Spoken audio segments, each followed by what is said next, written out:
नमस्कार मित्रों, स्वागत करता हूं मैं आपका वापस एक और इम्पॉर्टेंट वीडियो में, जिसमें हम इकोनॉमिक्स का पेपर डिस्कस करने वाले हैं। इंडियन इकोनॉमी का। वैसे तो हम जीएस पेपर 3 पूरा डिस्कस करेंगे, बस मैंने ऐसा टाइटल में लिख दिया है कि इकोनॉमी का है, वरना आप पूरा जीएस पेपर 3 डिस्कस करने वाले हैं। इकोनॉमी आज इस बार 100 मार्क्स के प्रश्न इकोनॉमी से आए, इसीलिए मैंने इकोनॉमी को थोड़ा ज़्यादा वो दिया है, पर फिर भी हम हर क्वेश्चन को डिस्कस करेंगे। तो कौन सा जी पेपर 3 मैंने पेपर 1 और 2 वीडियो अपलोड कर रखा, आप चाहे तो देख सकते हैं।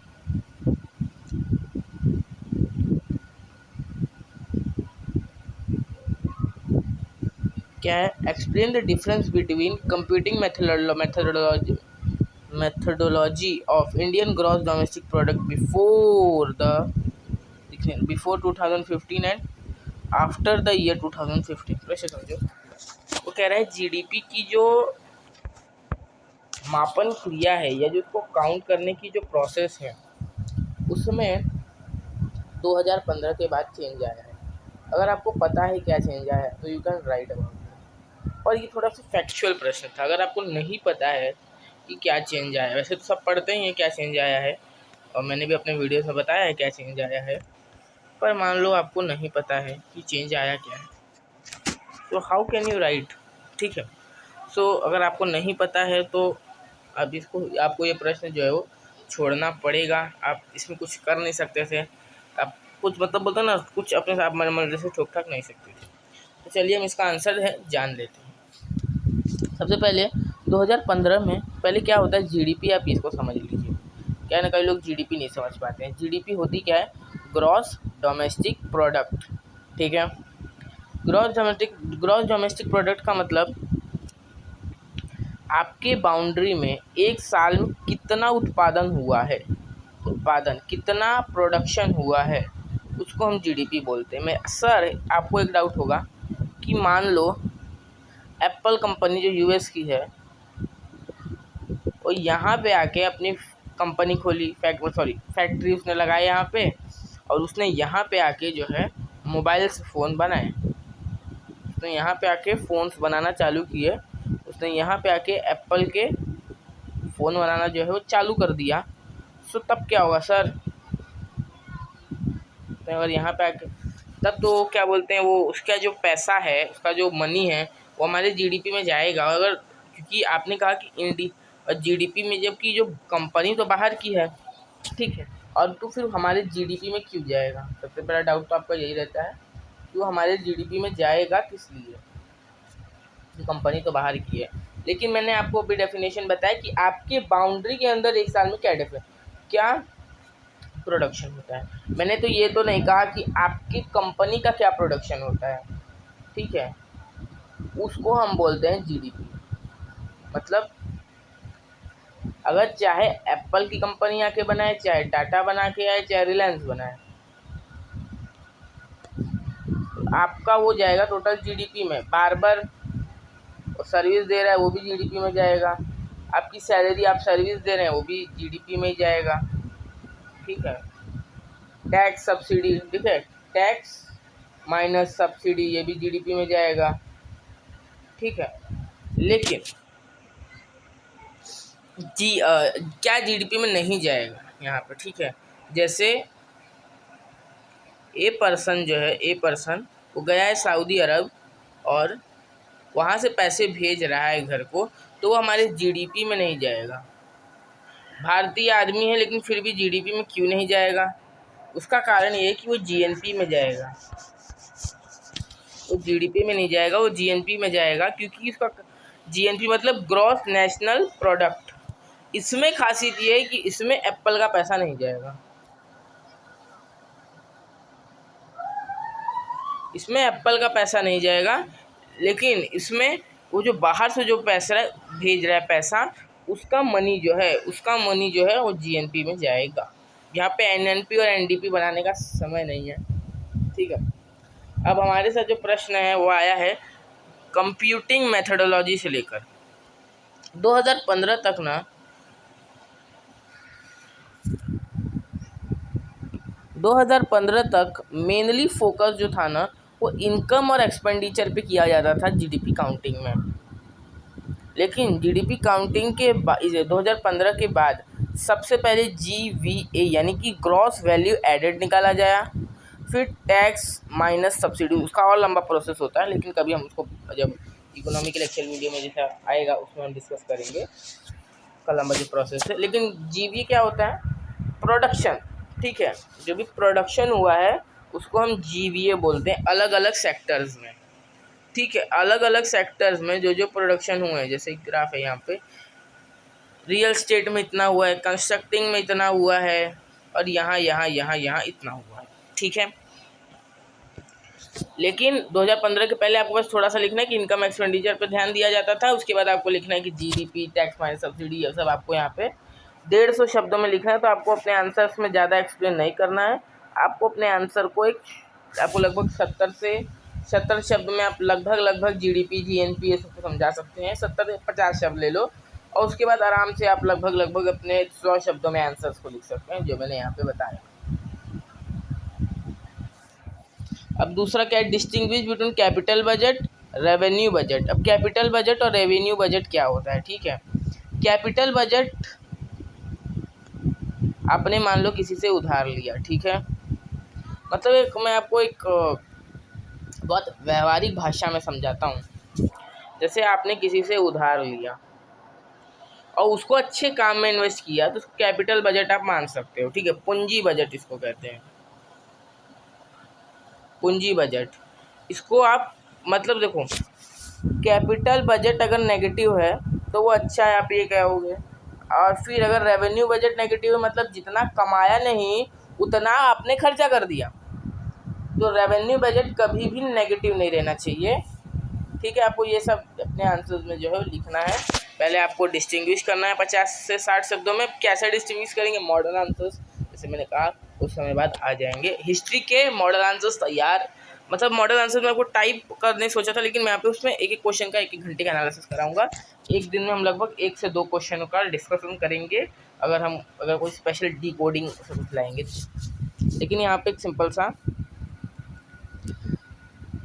वो देख लेते हैं, एनालिसिस देख लेते हैं कि आप कैसे लिखोगे। How Indian farmers in some parts of the country help to improve socio economic condition of marginal small farmers. अब यहाँ है भूमि सुधार यानी लैंड रिफॉर्म्स भारत के मार्जिनल फार्मर्स को, स्मॉल फार्मर्स को क्या लाभ पहुँचाते हैं, ये सबसे बड़ा प्रश्न जो है यहाँ पे आया। लैंड रिफॉर्म्स का मतलब जो नहीं समझे हो समझ लें। क्या है ना, बहुत सालों पहले जब ब्रिटिशर्स थे तो उन्होंने एक सिस्टम लाया था, लॉर्ड कार्नवालिस था, तो उसने सिस्टम लाया था परमानेंट सेटलमेंट। परमानेंट सेटलमेंट का मतलब क्या होता था कि ज़मींदारी सिस्टम आप मान सकते हैं सिस्टम को, ठीक है। इसमें ज़मींदारी सिस्टम में एक ज़मीन का हिस्सा एक ज़मींदार को दिया जाता था, एक फ्यूडल लॉर्ड को दे दिया जाता था, ज़मींदार जिसको कहा जाता था ज़मींदार, ठीक है। और ये जो लैंड का हिस्सा है, इस पे जिन लोगों के जो लैंड हुआ था उसका जो रेवेन्यू या टैक्स होता था वो कुछ परसेंट अपना कुछ ज़मींदार लेता था और कुछ अंग्रेज़ों को मिलता था। फिर आया महालवाड़ी सिस्टम, मतलब देखो बंगाल के आसपास के रीजन में आया था ज़मींदारी, और यहाँ के आसपास के रीजन में आया था महालवाड़ी, यहाँ के रीजन में आया था रैयतवाड़ी। अब महालवाड़ी क्या होता है, हिस्ट्री का टॉपिक है, आपको 8th के NCERT में बहुत अच्छे से मिल जाएगा। ये आपको आंसर्स में लिखने नहीं है, मैं आपको बस ये समझा रहा हूँ। महालवाड़ी सिस्टम क्या था, जैसे अभी आपने देखा कि ज़मींदारों से टैक्स लिया जा रहा था, लेकिन यहाँ पे अंग्रेज़ जो है ना सीधा गांव से टैक्स लेते थे। एक महाल यानी एक गांव से टैक्स लिया करते थे, ठीक है, सीधा किसानों से कह सकते हैं हम टैक्स लिया करते थे। लेकिन ये सीधा किसान नहीं था, किसान के ग्रुप से आप कह सकते हो, किसान के ग्रुप की जगह अच्छा शब्द रहेगा एक गांव के सरपंच से, या अगर छोटा गांव है तो 10 से 12 गांव मिला के जो गांव बनता था उसके सरपंच से, उसके मुखिया से जो था वो टैक्स लिया जाता था। फिर आता है रैयतवाड़ी सिस्टम, ये साउथ में आया था। रैयतवाड़ी थॉमस मुनरो ने लाया था। अब रैयतवाड़ी सिस्टम में क्या था, रैयतवाड़ी सिस्टम ये कहता था वो सीधा किसानों से जाके वो पैसा मांगा करते थे, that is called the ryotwari system. अब यहाँ पे लैंड रिफॉर्म्स कैसे, लैंड रिफॉर्म्स का मतलब क्या होता है? देखो, जो किसान है उसकी ज़मीन तो चली गई, वो सुबह उठ के देखता है तो अंग्रेज़ों को उसके ऊपर उसको टैक्स देना पड़ रहा है। और इससे क्या हुआ, आज़ादी आते आते जो छोटे फार्मर्स थे उनके पास ज़मीन कम हो गई। ठीक है, लैंड रिफॉर्म्स का मतलब क्या होता है? जिनके पास ज़्यादा ज़मीन है या जिनके पास अननेसेसरी ज़मीन है उसको छोटे फार्मर्स को दे देना, आप कह सकते हो, उसको कहते हैं भूमि सुधार। तो इससे मार्जिनल और स्मॉल फार्मर्स को क्या, मार्जिनल फार्मर्स और स्मॉल फार्मर्स को ये फ़ायदा हुआ कि ज़मीन उनके पास या तो छोटी थी या तो थी ही नहीं, तो उनको भी मिला, उनको व्यवसाय, उनका घर की अच्छा इनकम हुआ, आप ये लिख सकते हैं। तो marginal economy, socio economic conditions of marginal और स्मॉल फार्मर्स को बहुत इम्प्रूव करता है ये लैंड रिफॉर्म्स। आप ये लिख सकते हैं कि जो गरीब लोग थे, जो मार्जिनल, सीमित और गरीब किसान थे, उनको बहुत ही फ़ायदा हुआ लैंड रिफॉर्म से। विनोबा भावे ने जैसे किया था, विनोबा भावे ने। तो लैंड रिफॉर्म्स के फ़ायदे यहाँ पे आप देख सकते हैं। तीसरा प्रश्न क्या है?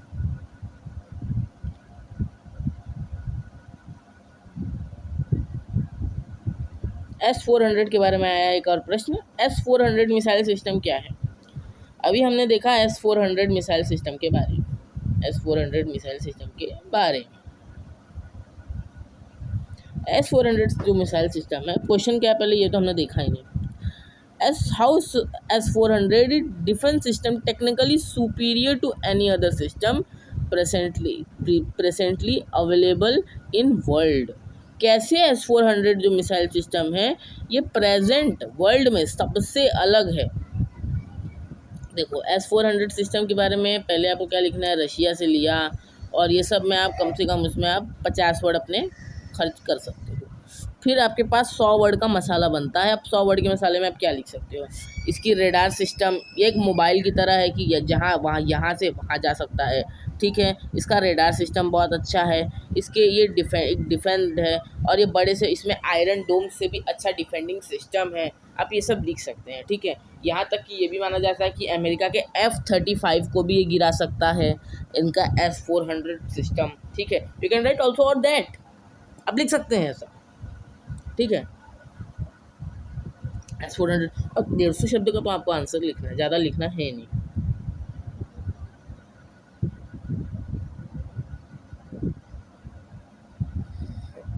Explain the purpose of Green Grid initiative launched at World Leaders Summit on the COP26 UN Climate Change Conference in Glasgow, November 2021। जैसा मैंने कहा था कि इस बार का जो ग्लासगो समिट था ये बहुत ज़्यादा ज़रूरी रहने वाला है। इससे 2 प्रश्न आए हैं, आगे भी एक और प्रश्न आया है, उसके बारे में भी हम देखेंगे। अब प्रश्न क्या है? प्रश्न यह है, ग्रीन ग्रिड इनिशिएटिव। ठीक है, ग्रीन ग्रिड इनिशिएटिव को इंडिया ने बताया था, लेकिन इसको ग्रीन ग्रिड इनिशिएटिव नहीं कहा गया था। इसको पहले कहा जाता था one world one sun one grid. अब इसका मतलब क्या है? देखो, हम सब जानते हैं कि जो कोयले से बिजली का उत्पादन है ये बहुत पोल्यूशन करता है। ठीक है, कोल से जो बिजली का उत्पादन होता है ये बहुत पोल्यूशन करता है। इसीलिए दुनिया सोलार एनर्जी या विंड एनर्जी पे आ रही है। तो सोलार एनर्जी के लिए भारत ने एक अच्छा आइडिया दिया। अब वो आइडिया था क्या? अब देखो यार, मैं आपके सामने एक अच्छा नक्शा ड्रॉ करूँ। जैसे ये है अफ्रीका महाद्वीप और ये रहा भारत। ठीक है, अब यहाँ पे रात है, यहाँ पे दिन है। ठीक है, अब दिन में यहाँ पे सोलर एनर्जी जो रहेगी वो रहेगी, आप यहाँ से बिजली पा सकते हैं। लेकिन जो सरप्लस बिजली रहेगी इसका आप क्या करेंगे? जो उसकी सरप्लस बिजली रहेगी वो भारत भेज सकते हैं रात को। मतलब भारत ने तो यहाँ तक कहा था कि मान लो इंडिया में दिन है तो इंडिया बिजली यहाँ बनाएगा और बिजली जहाँ रात रहेगी वहाँ भेज देगा, और वहाँ जब दिन होगा और यहाँ रात होगा तो वहाँ वो लोग जहाँ दिन रहेगा वहाँ रात में भेज देंगे। ठीक है, और इंडिया में भी ऐसा अभी हाल ही में हुआ, वन नेशन वन ग्रिड, जो सरप्लस बिजली रहेगी उसको आप दूसरे देशों तक ऐसा एक ग्रिड बना लो, ऐसा जंजाल बना लो कि आप उसको ट्रांसपोर्ट कर सकते हैं। ऐसा अब ये अब इस समय ये कहाँ आया था, ये UNFCCC के COP 26। अब COP 26 को यहाँ आपको समझाने का समय है नहीं यहाँ पे, ठीक है। When was the first floated in the International Solar Alliance? ये एक फैक्ट है, इसको आपको 2 मार्क्स मिल जाएंगे। 2018 में इंटरनेशनल सोलर अलायंस ने, ISA ने इसके बारे में कहा था, भारत ने इसमें जाके कहा था। अब ये है एक तो बड़ा क्वेश्चन है, इसमें आप 50-50-50 कर करके 3 भागों में बांट सकते हैं इस क्वेश्चन। क्या है? Describe the key points of revised global air quality guidelines. थोड़ा हाईलाइट कर दो इसको। Recently released by World Health Organization, how these are different from latest update? What are the changes in Indian National Clean Air Program are required to achieve the received program? प्रश्न क्या है? प्रश्न साफ साफ से कुछ कह रहा है। प्रश्न ये कहता है, सबसे पहले जो पहला प्रश्न, आप पहले हेडलाइन को आप समझे, इसके जो पहला वाक्य है वो है describe the key points of revised global air quality. Air quality क्या होता है? एयर क्वालिटी मतलब हवा में कितने प्रदूषित गुण हैं वो। अब इसमें कई सारी चीज़ें, अभी मैं आपको जब मॉडल आंसर्स लाऊंगा, जब कुछ डेटा लाऊंगा तब बताऊंगा। अभी आप सुन लीजिए कि WHO ने रिवाइज किया है कि कैसे कैसे गुण होने चाहिए, कौन कौन से गुण रहेंगे तो इसका एयर क्वालिटी इंडेक्स इतना रहेगा। अभी के लिए आप इतना जान लीजिए, जब मॉडल आंसर्स आएंगे तो हम इसके बारे में अच्छे से डिस्कस जो है वो करेंगे। डिस्कस द वल्नरेबिलिटी ऑफ, ये अर्थक्वेक का क्वेश्चन है, इसकी थोड़ा ज्योग्राफिकल क्वेश्चन है, इसको हम मैप से समझ लेंगे तो ज़्यादा बेहतर होगा। अब एक जो हवा उड़ाने वाले क्वेश्चन, तो ये एक बोलते ना, एक नज़र देखना होगा पेपर को, कभी हम इसको डिस्कस एकदम अच्छे से करेंगे। तो ये 2 प्रश्न के ऊपर आज हम अभी डिस्कस करते हैं।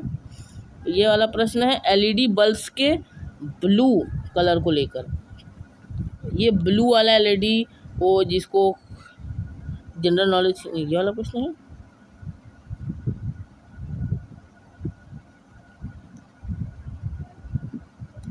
अच्छा, सॉरी, आगे प्रश्न मनी लॉन्ड्रिंग को लेके प्रश्न आया है। मनी लॉन्ड्रिंग आप जानते हैं, मनी लॉन्ड्रिंग मतलब एक ऐसा प्रोसेस जिससे आप ब्लैक मनी को वाइट मनी कर सकें। अब ब्लैक मनी क्या है, वाइट मनी क्या है, मैंने अपने करंट अफेयर्स के कई सारे वीडियो में बता रखा है। इसका टोटल आंसर आपको करंट अफेयर वाली वीडियोस में मिल जाएगा। क्या है कि इससे जो बाहर से क्रॉस बॉर्डर साइबर अटैक्स और मनी लॉन्ड्रिंग हो रहा है, इससे कैसे बचा जाए। तो आप इसमें उदाहरण दे सकते हैं चाइना का, ठीक है। आप मनी लॉन्ड्रिंग भी कुछ समय में समझा सकते हैं। चाइना का उदाहरण दे सकते हैं कि हाल ही में चाइना में क्या क्या साइबर अटैक्स हुए, मनी लॉन्ड्रिंग कैसे हुई, मनी लॉन्ड्रिंग टेक्नोलॉजी से और अच्छे से हो रही है। आप ये सब लिख सकते हैं, हवाला बाजार का नाम वहाँ पे आप लिख सकते हैं। This is things you can write.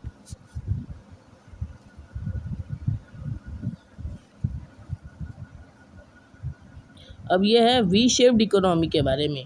V shaped economy को आप क्या सपोर्ट करते हैं? यस, बिल्कुल। वी शेप्ड मतलब इकोनॉमी यहाँ है, नीचे गिरी इकोनॉमी और वापस से उठ रही इकोनॉमी, इसको बोलते हैं वी शेप्ड। आपकी दृष्टि में क्या सही है? हाँ सही है, लेकिन आपको फिर लिखना है कि कई सारे तीसरी लहर के आने के बाद थर्ड वेव आने के बाद कई सारे सेक्टर्स वापस से गिर रहे हैं। और मैंने एक एडिटोरियल में आपको बताया था कि इंडिया जो है वी शेप्ड नहीं, के शेप्ड रिकवरी कर रहा है। के शेप्ड रिकवरी, याद कीजिए वो एडिटोरियल जिसमें मैंने क्यों बताया था के शेप्ड रिकवरी क्यों कर रहा है ये, ठीक है, याद कीजिएगा वो एडिटोरियल।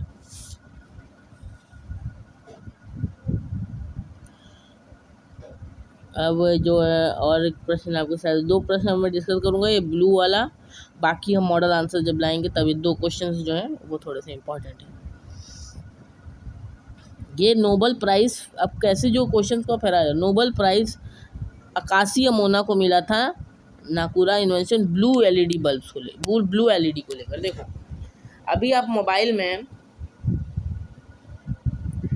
इस कलर को देख पा रहे हो, ठीक है, या मोबाइल में मैं ये वाला कलर लेता हूँ, हाईलाइट ले लेता हूँ, आप ये पिंक कलर को देख पा रहे हो, ठीक है, आप इस पिंक कलर को देख पा रहे हो मेरे हिसाब से।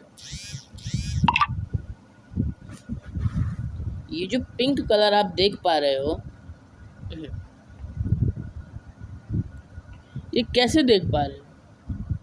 क्या आपको पता है कि सिर्फ ये 3 कलर, ये और ये, मतलब रेड, ब्लू और ग्रीन, इन्हीं तीनों की मदद से पूरा मोबाइल सिस्टम, टीवी सिस्टम चलता है। मतलब पहले रेड एलईडी था और ग्रीन एलईडी भी था। इससे आप पहले ब्लैक एंड वाइट जो फिल्म देखते थे, इसमें क्या होता था, ब्लैक एंड वाइट फिल्म्स में सिर्फ 2 कलर, ब्लैक और वाइट रहता था, ठीक है। फिर कलर फिल्म है, लेकिन कलर फिल्म पॉसिबल कैसे हुए? 3 एलईडीज़ की वजह से, रेड एलईडी, ब्लू एलईडी और ग्रीन एलईडी की वजह से। यही 3 कलर होते हैं आपके लैपटॉप में, कंप्यूटर में, टीवी में, और यही 3 कलर मिक्स होके सब कलर आपको दिखाते हैं मोबाइल्स में। ओके, क्या आपको पता है? तो पहले रेड और ग्रीन ही था, इसलिए पॉसिबल नहीं था सब कलर्स को दिखाना। फिर जिनका नाम दिया गया है, अगर आपको पता है तो आप थोड़ा सा और इन्फॉर्मेशन